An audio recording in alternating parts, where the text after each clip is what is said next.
Welcome to today's reading for the 2nd of April 2026. Today's thought for the day comes from positive quotes for every day. It is, perseverance will accomplish all things. Perseverance will accomplish all things. And it says that as an American proverb. So, not surprising, really.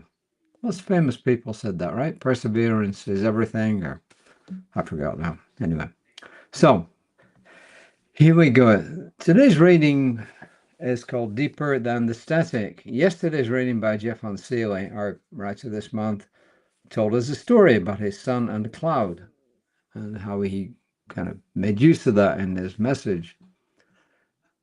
Today, Deeper Than the Static starts with a quote from Munindra Ji, and I looked him up, and his original name was Angarika Sri Munindra, and he lived from 1915 to 2003, and he was a teacher of Buddhism.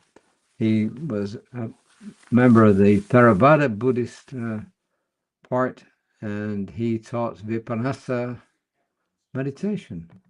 So there you are. The mind at peace sees clearly. The mind in grasping sees only shadows. The mind at peace sees clearly. The mind in shadows sees only grasping.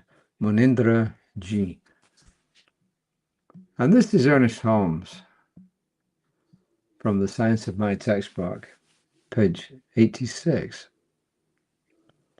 Spirit is the power that knows itself. Whatever that power within us is that knows itself constitutes the part of us that is spirit or spiritual. So he's saying in our essence we're spirit and we know our true self. And this is Jeffon Seely. He says, thunderstorms rage. Yeah, wherever you live in the world, you're probably going to see a thunderstorm. Catastrophes unimagined suddenly become real, coloring our experience with hardship, worry, and suffering. Well, as you know, we get lots of storms coming through here. The storms dissolve and intensify over and over again. Without a true breath of consciousness, without mindful awareness, he says, we can find ourselves immersed in another catastrophic experience. And you can probably guess where this is going. While many of these experiences happen daily across our planet, these storms I'm speaking of are not physical in nature. They are the clouds of our mind that gather and intensify, guess what, without the world around us knowing, because they're going on inside us, right? These storms within ourselves are byproducts of what? Our thoughts, our feelings, our emotions, and our memories. And they're not real, but they're imagined as if they were real. These storms do not dissipate by force. He says they dissipate by deep awareness, by connecting to the you that is beneath the storm. At the center of you, in your heart space, beneath the clouds of the mind, you are full, whole, and love.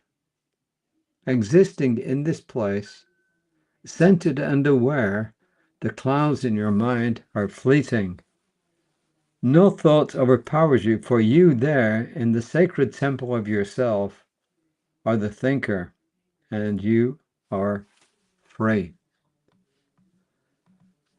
So you could interpret this by saying he's telling us to practice things like meditation, mindfulness, go into peace, take some time out from all the busy stuff that's going on in our minds. I don't know about you, but there's lots of stuff going on up here, right? And I find it good to step back. But it's not always easy, right? It's a persistent task, because guess what happens when you start relaxing, concentrating on your breath? Thoughts start coming in. What do? You acknowledge them and let them go. You go back to your quiet time again. Thoughts come in. What do? You acknowledge them and you let them go. And that's how you deal with it. A good meditation is simply a meditation. It doesn't have to be one where you just sat for 15 minutes in just the awareness of self. That's wonderful. But by and large, our daily meditations are just releasing distractions, letting them go, which is what he's saying here. Let go of all the crud that's going on up there. You know, I'm sure that we've all waken up in the middle of the night and there's something that's on our minds and we keep churning it over. You know, we can't get rid of it. It keeps going there. That is the time when you stop and you do something like heart-centered breathing, where you just close your eyes and you concentrate on your breath coming in through your heart space and then going out, and you can think of something like love, ease, and you concentrate on that. And then the mind chatter starts to dissipate.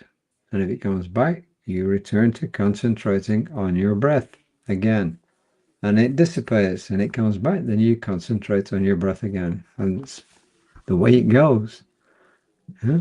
And I guess there are some people around who have got beyond all that mind chatter and just can every time go into wonderful deep meditation without a problem. But I tell you this, I am not one of them. I empower my thoughts and give rise to any thoughts I desire. Yes, we can choose our thoughts, and when other thoughts come in, push them out and go back to what you're thinking about. I think in alignment with my wholeness, my goodness, my true self. So I am above and beyond all this crud that sometimes seems to occupy my mind. So please look out for my colleague, Reverend Lisa Ryan, Creative Life Spiritual Center's Facebook page tomorrow morning, 9:15. Consider taking the World Religions class. You want any more? You know my email, 832-271-0717. 832-271-0717, and I will always respond. So until next time, namaste.